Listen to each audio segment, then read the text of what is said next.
Hello and a very warm welcome. You're watching Gravitas. I'm Molly Gambhir. Let's get started.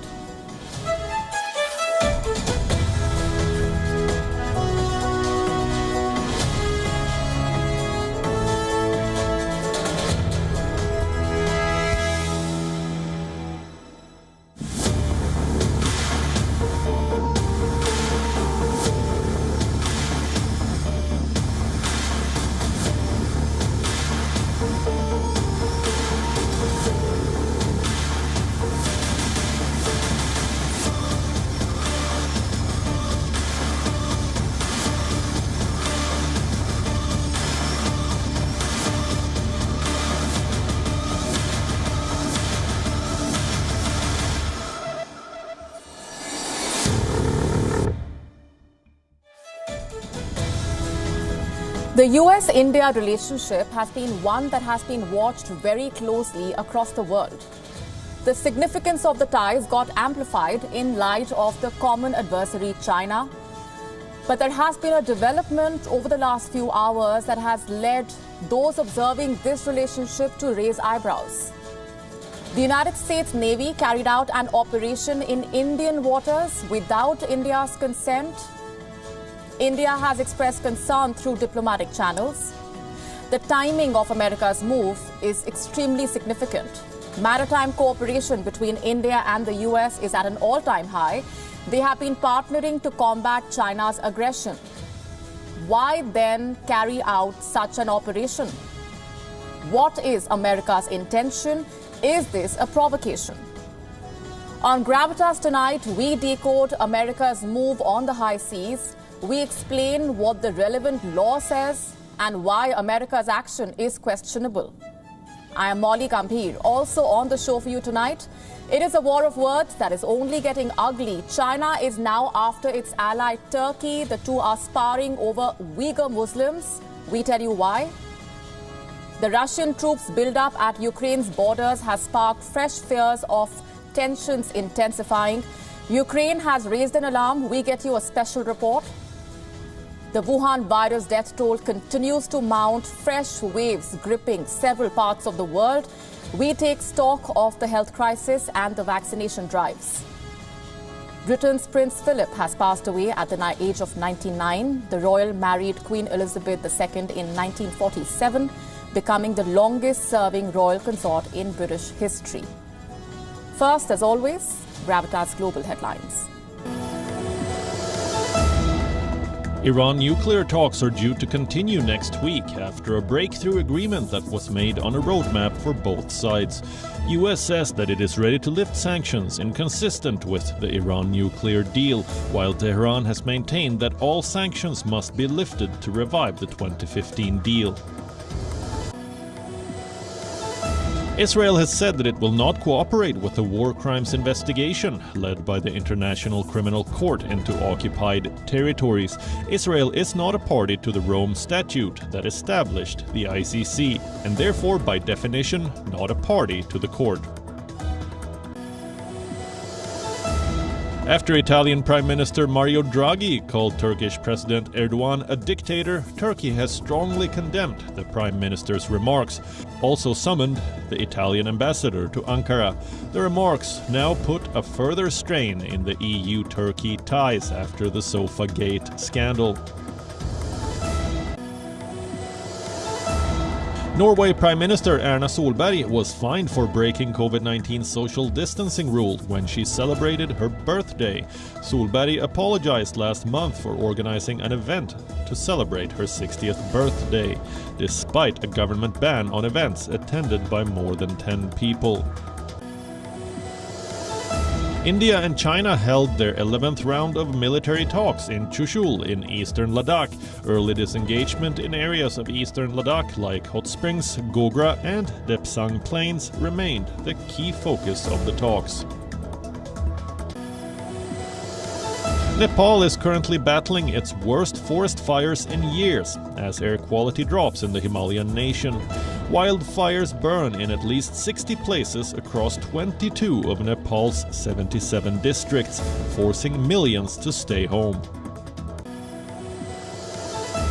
U.S. airlines have temporarily grounded more than 60 Boeing 737 MAX jets. This comes after Boeing asked 16 carriers who operate the jet to address an electrical power system issue in the aircraft. The 737 MAX returned to service in November last year. After a 20-month safety ban triggered by 2 fatal crashes that killed 346 people.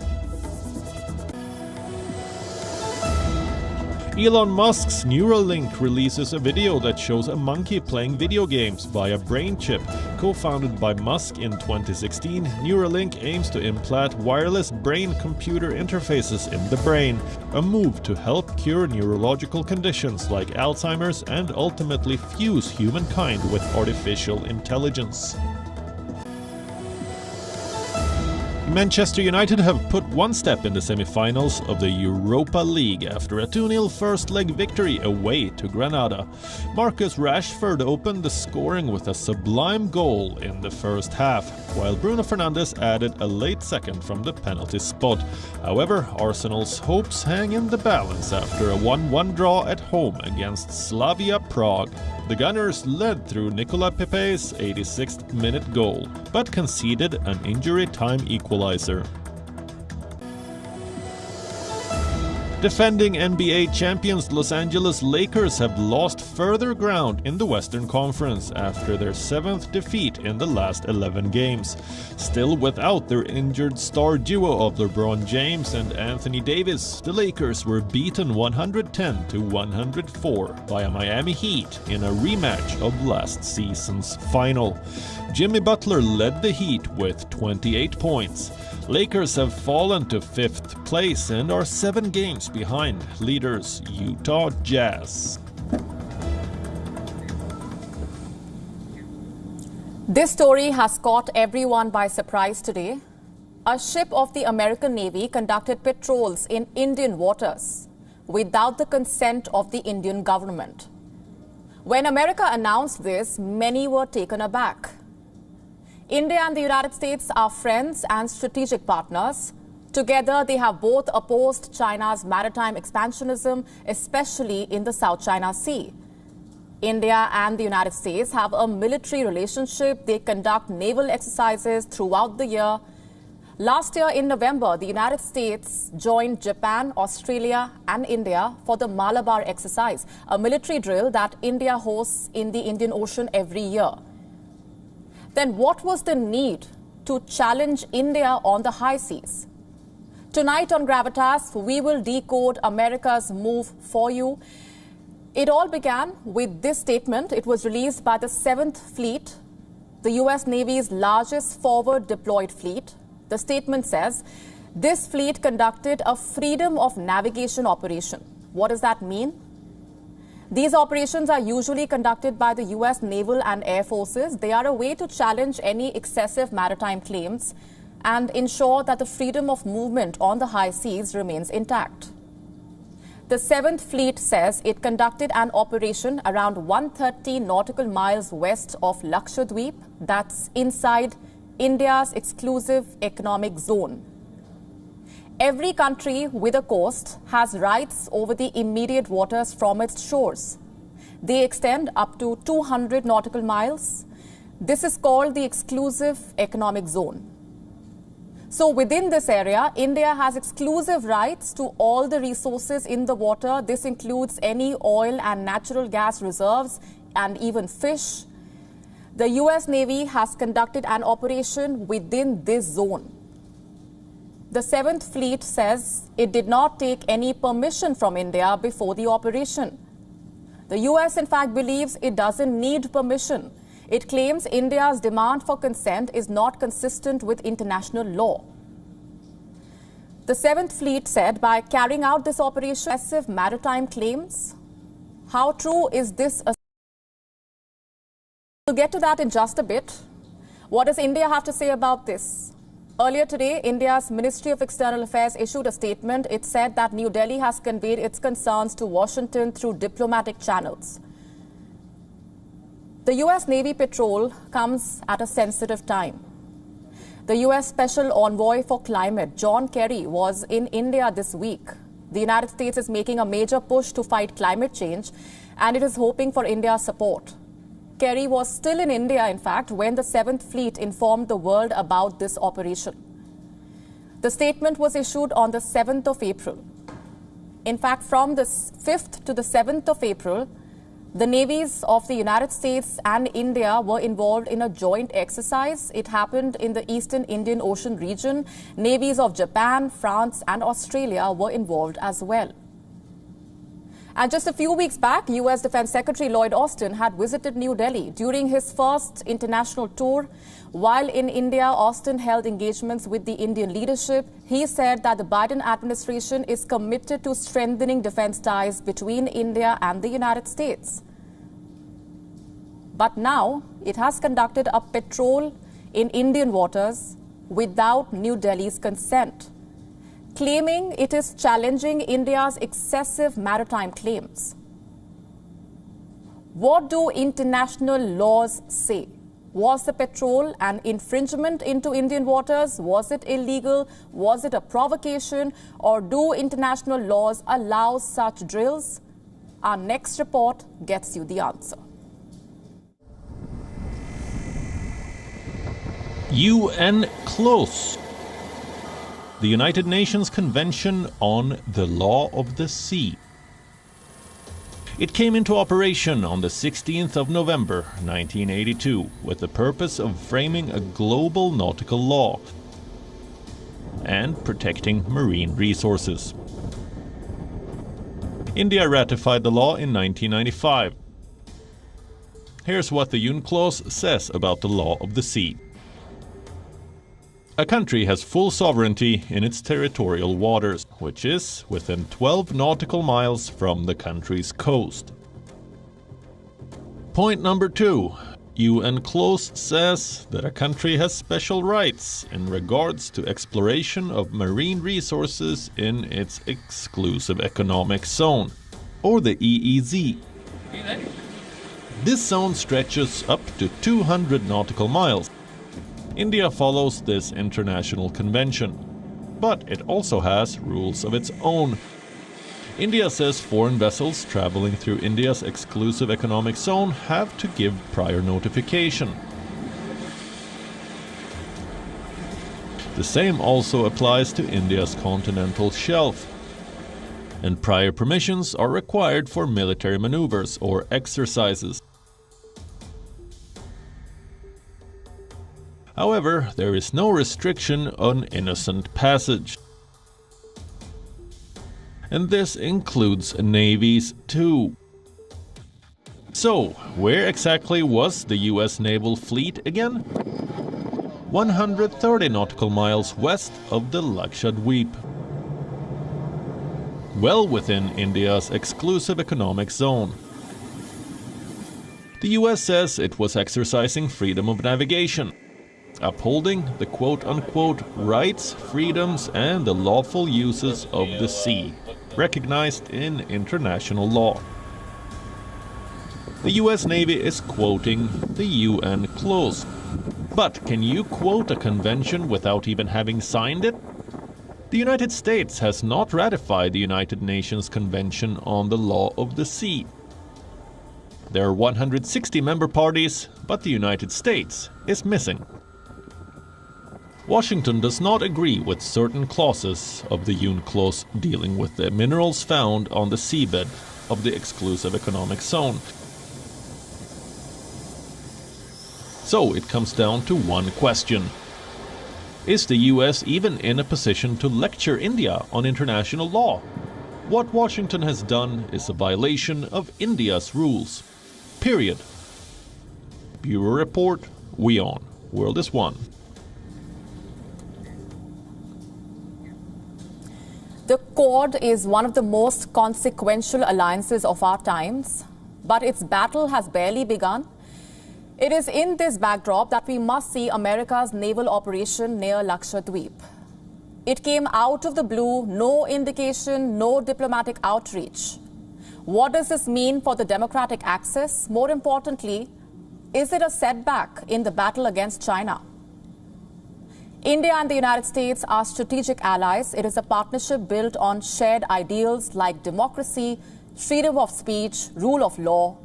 But today there is a new common ground, and that's security, especially in the Indo-Pacific, to tackle China's rise.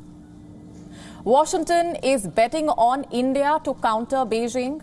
This is reflected in America's policy realignment. It started with Donald Trump and has gained momentum under Joe Biden. It is vital that both sides see the bigger picture. This has been the case throughout history. Alliances survive as long as there is clarity on who the adversary is. Take a look at NATO. Since the Soviet Union's fall, it has struggled to define itself. The Quad must be wary of this. This so-called freedom of passage exercise was in simple terms unnecessary. It wasn't a message to India, but to China. Washington wants to stamp its version of free navigation around the world. Allies, adversaries, it doesn't matter. This move reiterates America's resolve. But at what cost?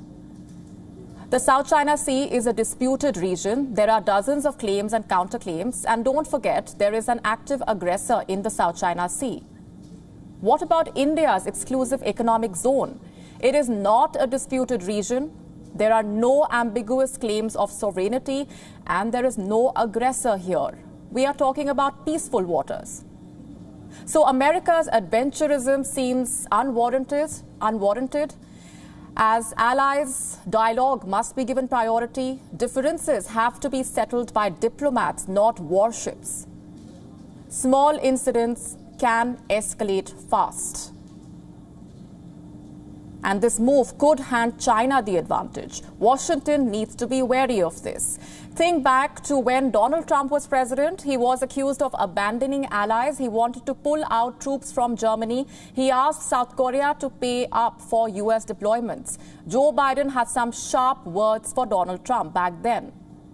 Now that he is president, Biden is promising change, but actions like this make you doubt his sincerity. The president was lauded for his push to convene a Quad summit. It was the first time leaders from the four countries met. But remember, as far as alliances go, Quad is still a newbie. It must be cultivated into an iron bond, and India has been more than willing to engage. New Delhi has been repeatedly committed to a free and open Indo-Pacific, repeatedly committed itself to the same, and more importantly, to freedom of navigation. Let me now show you the joint statement that was issued last month after the Quad virtual summit. It was signed by all four partners, including India. I'm quoting now. We support the rule of law, freedom of navigation and overflight, peaceful resolution of disputes, democratic values, and territorial integrity. This is the spirit of Quad as agreed by all leaders. It also featured in the phone call between Prime Minister Narendra Modi and President Joe Biden. Allies inform, they consult, and they act together. Without this joint spirit, alliances will exist only in name. America has taken a risk by wading into India's exclusive economic zone. Diplomats will most likely iron out the differences. But what about public opinion? On social media, Indians are not impressed by America's action. Domestic support is key to foreign alliances. They help leaders make long-term commitments without stirring emotions back home. A 2014 Pew survey found that 56% Indians held a favorable view of America. Washington cannot let that number drop any further. With this move, the US has also put other allies on notice. Japan, Australia, South Korea will all be watching closely. What is stopping US ships from repeating this elsewhere? The American intention was to send a deadpan message. Ally or not, our worldview will prevail. But that is simply not how partnerships work, especially when it comes to a partner like India that respects international law. After boycotting international brands for speaking up on Xinjiang and slapping retaliatory sanctions on the United States, China is now engaged in a public spat with another country. This time, Beijing is fighting an ally. The war of words is all over Twitter, and it includes cutting off water supply to an embassy building. Any idea which country we are referring to? Our next report tells you more.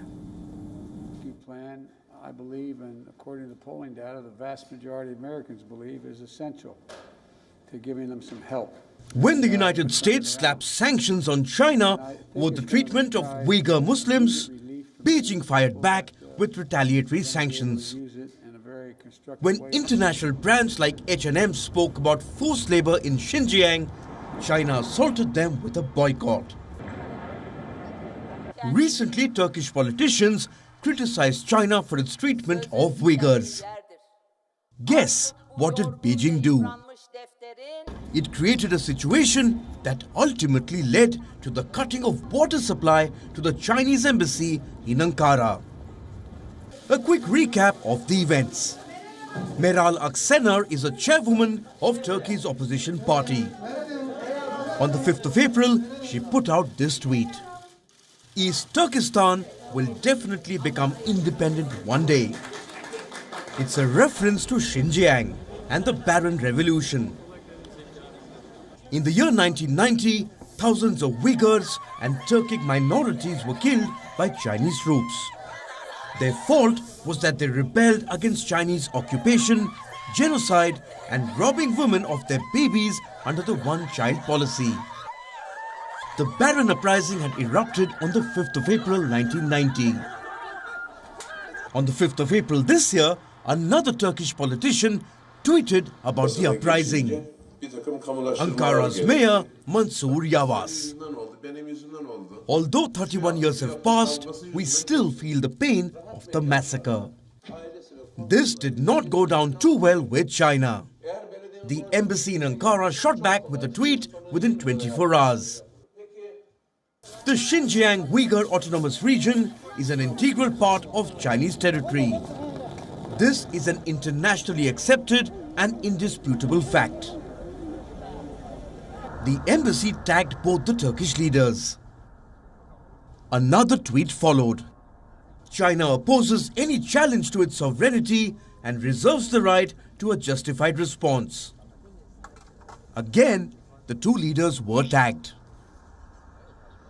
The Chinese embassy in Ankara was threatening the mayor of the city.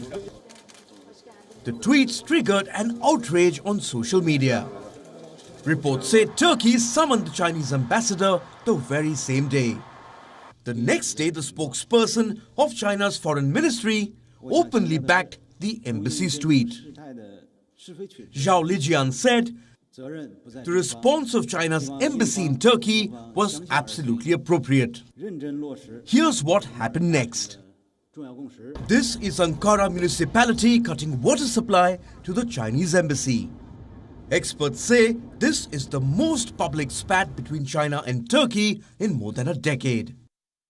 Turkey is home to one of the world's largest Uyghur communities, most of whom have fled the genocide in China. The people of Turkey share religious and linguistic ties with the Uyghurs. While Turkey's president Recep Tayyip Erdogan has been silent on the genocide and has been rewarded with vaccines and close commercial ties in return, the people of Turkey, it seems, have decided to pick human rights. Bureau Report, WION World is One.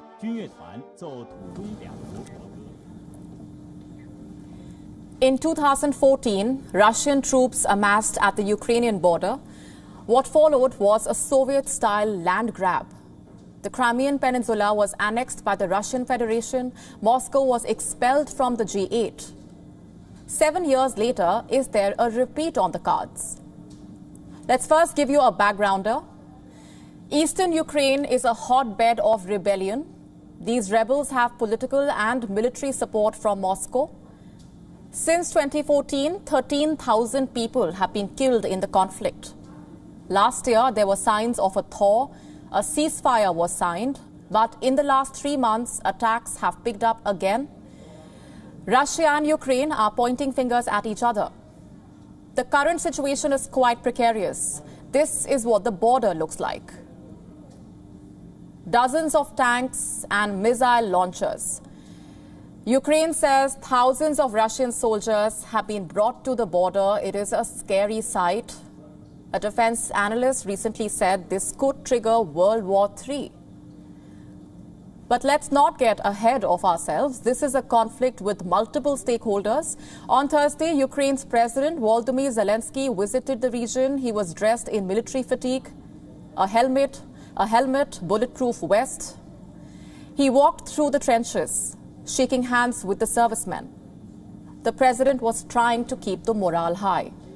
But he cannot fend off a Russian assault himself. He needs allies. Zelensky wants NATO to admit Ukraine as a member. Rule number 1 of NATO is collective deterrence. An attack on one member is an attack on all. But NATO wants more security and military reforms from Ukraine, so don't expect anything quick on that front. Zelensky's best bet, then, is the United States. Joe Biden promised his unwavering support to Ukraine in his phone call with Zelensky. The question is, will he come good on that promise? The President spoke with President Zelensky, as you know, last week. In addition to reassurances to Ukrainian officials, the United States, we are also discussing our concerns about the increase in tensions in ceasefire violations and regional tensions with NATO allies. So that's another part of the conversations that is ongoing. But I don't have any engagements with the Russians to read out. Washington is planning to deploy 2 warships to the Black Sea. They will sail through the Bosphorus on the 14th of April and stay there until the 5th of May. Maritime laws say foreign warships can sail in the Black Sea for 21 days, that too after giving Turkey a 15-day notice. A NATO member, but President Erdogan shares a close. Zelensky will be flying down to Istanbul this weekend to meet Erdogan. Turkey's support from the south will be crucial in this standoff. What about Europe? Strategically, Europe has a lot of clout in this region. Most European states have backed Ukraine, but Russia has largely ignored their concerns. German Chancellor Angela Merkel spoke to President Putin recently. She urged Moscow to withdraw its troops. The Russian retort was stinging. A Kremlin spokesman said Russia was free to move its troops anywhere. A clear no on pulling back. So what is the end game here? A full-blown war is highly unlikely. For starters, parading tanks and missiles is not a popular war strategy. If Moscow was indeed preparing for battle, these deployments would have been done in stealth, not in broad daylight, with cameras on the ground. Plus, Ukraine has ruled out a military operation against the rebels. Zelensky does not want war. But this is a stern test from the Russian president. He wants to get the measure of Zelensky. The Ukrainian leader is new to politics. Putin wants to see how he responds to this crisis. It is also a test for US President Joe Biden. Does he mean it when he promised unwavering support? To what extent will America go to defend Ukraine? The doomsday predictions are far-fetched, but this is a serious geopolitical crisis. It pitches the Western alliance against Russia. An intricate battle of deterrence is playing out in eastern Ukraine. Putin faces sanctions if he invades. The West faces humiliation if it stands by and watches. More than 2 weeks after the attack on Palma in Mozambique, the city is finally back in the army's grips. But the road ahead will not be easy. The Islamist insurgency to the north continues to fester. The regional leadership wants to step in, but Mozambique's president is still weighing his options. Our next report gets you more.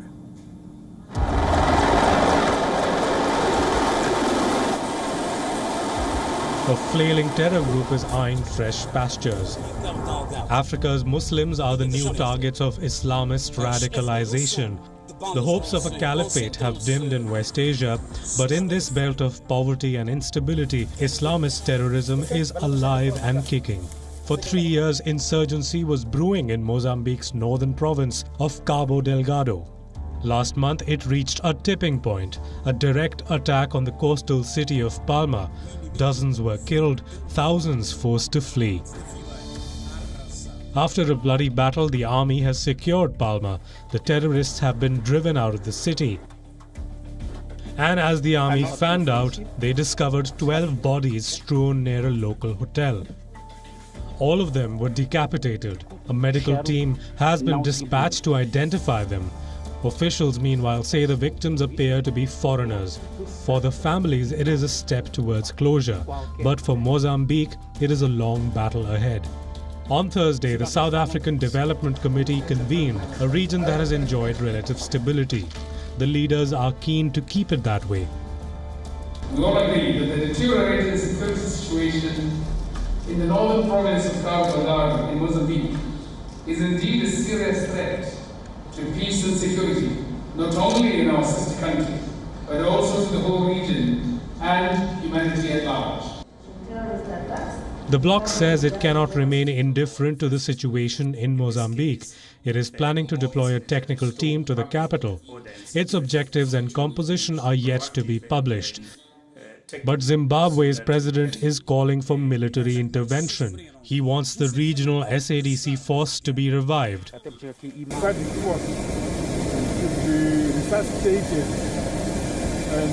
capacitated immediately so that it can intervene. But a foreign intervention depends on what Mozambique wants. The president has indicated that the battle against Islamists isn't over yet. But the question is, does he intend to fight this battle alone? It is not about empty pride, he says, but about a sense of sovereignty. No war is won if it's not clear from the start what must be done by our country and what must be done by the allies. But the president must decide quickly. Thousands are fleeing Mozambique. The crisis is straining the United Nations aid efforts, and neighboring Tanzania has a swarm of refugees at its gates. West Asia's caliphate dream was quashed by world powers. They were driven by their ambition to preserve oil reserves. But Africa has long been the neglected continent. A caliphate here may not spur the same response. Bureau Report, WION, World is One. More than 130,000. That is the number of people who have tested positive for the Wuhan virus in the last 24 hours. The surge in infections is not just breaking records in India, but in Brazil as well, that has set a new record in deaths. With vaccinations going slow, where does the world stand in its fight against the pandemic? Our next report tells you more. The pandemic surge in India is not slowing down. On Friday, India reported more than 131,000 new infections. A new record in daily infections. 780 people lost their lives. That's the biggest daily increase in fatalities since October last year. India has recorded 1 million new cases in just 11 days. With the surge in cases, there is a growing demand for vaccines. India has administered more than 90 million doses so far. But amid a sharp uptick in cases, India could consider approving one more vaccine. Reports say Indian drug regulators are looking at data from the Sputnik V trials. They've asked for additional data from Dr. Reddy's laboratories, the drug maker that's been running the trials in India. Reports say several companies have signed deals to produce the Sputnik V in India. They could supply more than 500 million doses of the vaccines. Brazil is the other major hotspot, and it's struggling.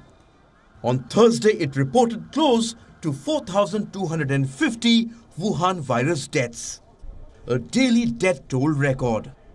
Sao Paulo is now digging hundreds of graves daily as it struggles to deal with the surging death toll. There were 13,000 deaths in the state of Sao Paulo, more than 4,000 deaths in Brazil, a record number. Each day we reach a higher number than the previous day, and without vaccines for everybody nor serious policy effort. With the pandemic nightmare refusing to end, Brazil's President Jair Bolsonaro is looking increasingly isolated. He softened his tone on Thursday. After refusing to impose a national lockdown, the Brazilian president is now looking for a middle ground. It should not be this way of working. When you're in a crisis, in a situation that is very complicated, like with COVID-19, for a middle ground, for at least guidelines to avoid the loss of more jobs in our Brazil. The second and third waves have led to an explosion of cases worldwide. Reports say that as of Thursday, 40% of the vaccinations have gone to just 27 wealthy countries. That represent just 11% of the global population. With those numbers, the world will struggle to end the pandemic anytime soon. Bureau Report, WION World is One.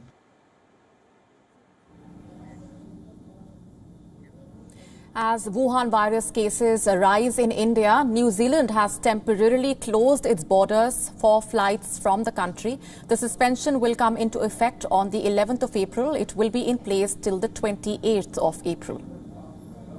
I want to emphasise that while arrivals with COVID from India has prompted this measure, we are looking at how we manage high-risk points of departure generally.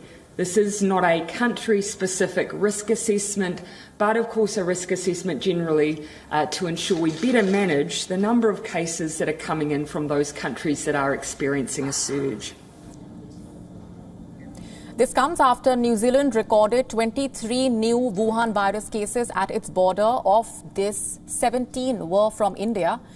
On being asked about the travel suspension, the spokesperson for India's Ministry of External Affairs, Arindam Bakshi, clarified that the temporary ban is not just applicable to Indians but also citizens of New Zealand who are flying in from India.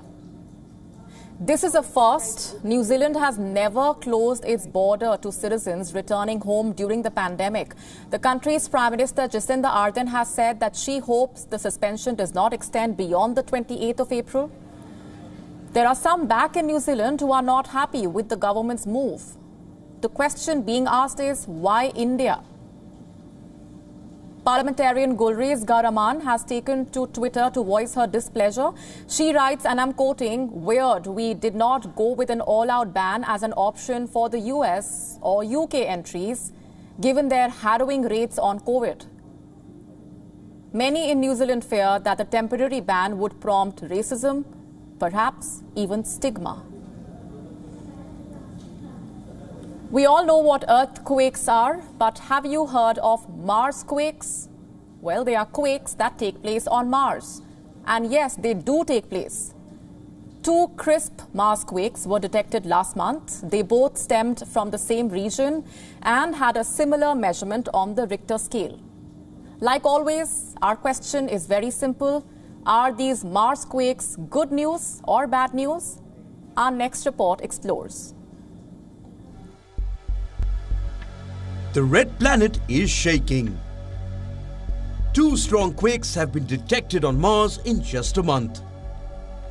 Both stemmed from the same region. How do we know this? All credit goes to NASA's InSight lander. Since landing in November 2018, this robotic geophysicist has detected several Mars quakes.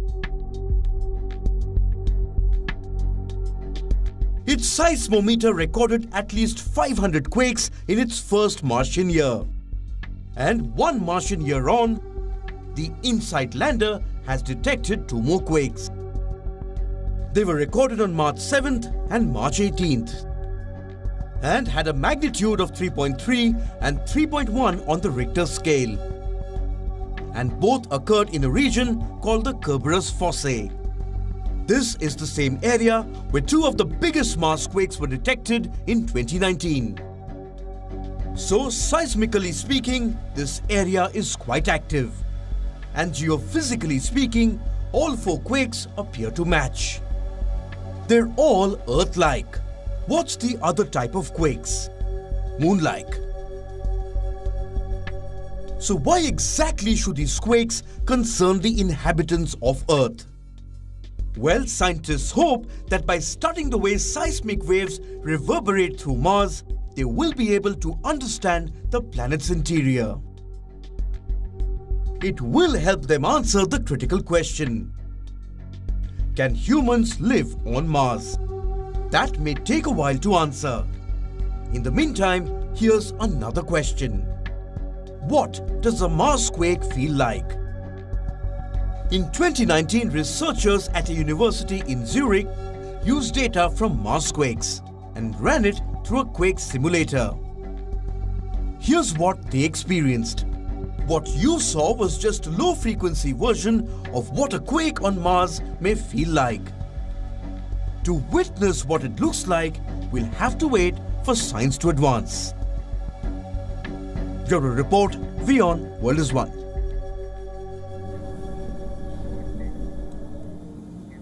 Even as several parts of the world are battling a new wave of Wuhan virus infections, there are many who have been waging their own personal battles during the lockdown. Now, an American company is giving them a unique incentive to go that extra yard. What are we talking about? Our next report tells you.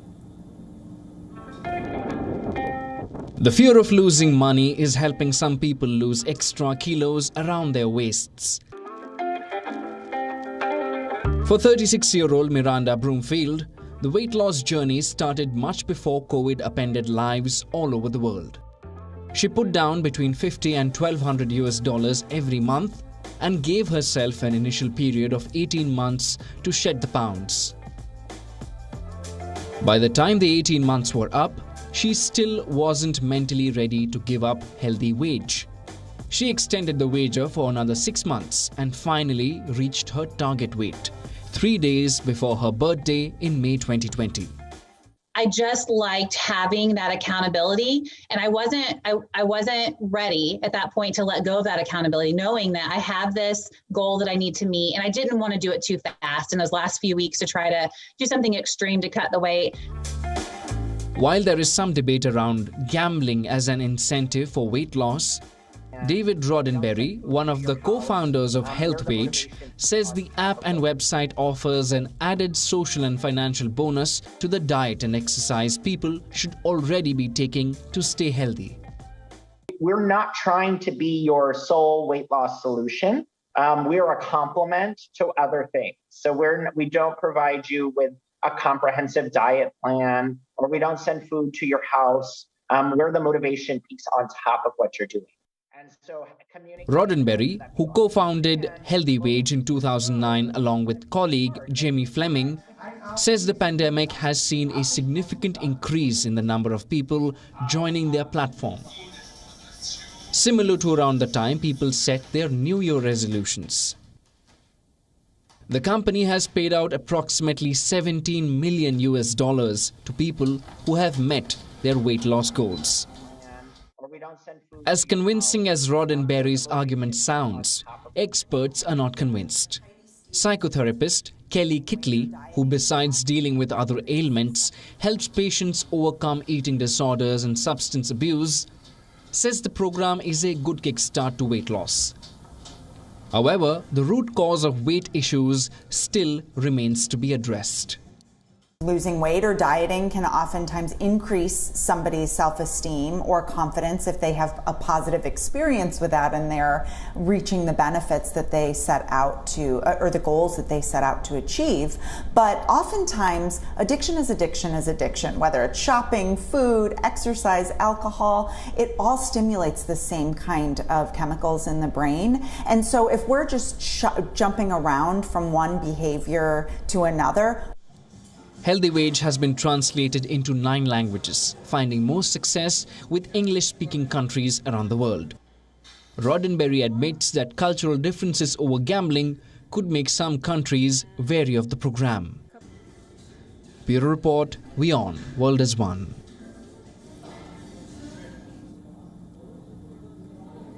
Prince Philip, the Duke of Edinburgh and the husband of Queen Elizabeth II, passed away today, barely a few months before his 100th birthday. a permanent fixture in the royal life for 7 decades.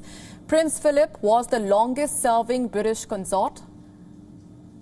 Through the 20th century, he led much of the effort to keep the royal family relevant in a changing world.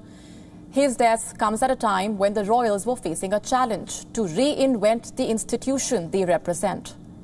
Our next report looks at the life and times of Prince Philip.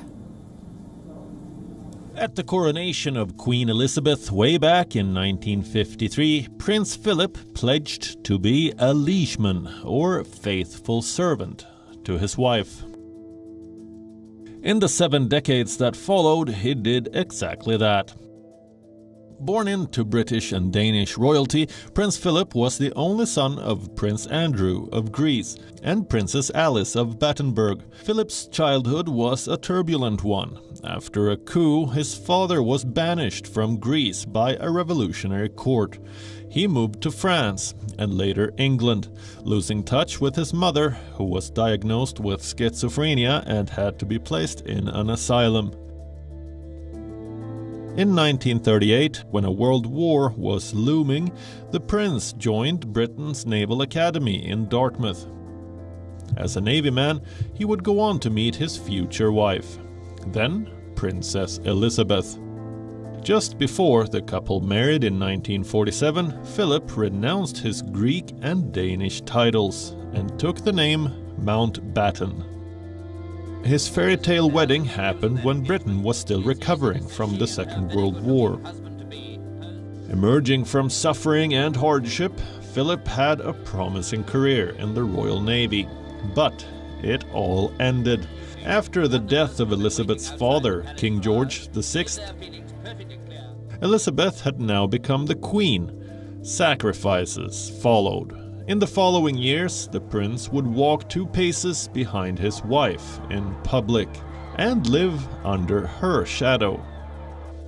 The struggle to adapt to this new life didn't go unnoticed, but Prince Philip committed his life to service.